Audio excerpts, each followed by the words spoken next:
Ang pagiging gwapo ay isang mahirap na dalahin sa buhay. Habang buhay mo itong dadanasin, malaki na idudulot na problema nito.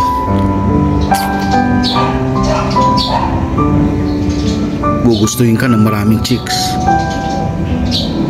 Pag-aagawan ka, pag-aawayan ka pa nila. Ang masakit niyan, may masasaktan pa. Tanas na tanas ko na yan. Kaya hindi ko na alam kung ano gagawin ko.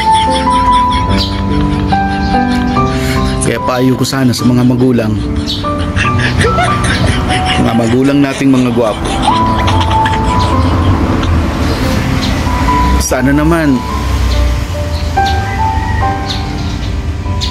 pag pangit kayo, pangit din ang piliin nyo. Para maging pangit din ang anak nyo. Kawawa po sila. Sila po ang magturusa. Pag sila naging gwapo, sira ang buhay nila. Gago! Maawa po kayo.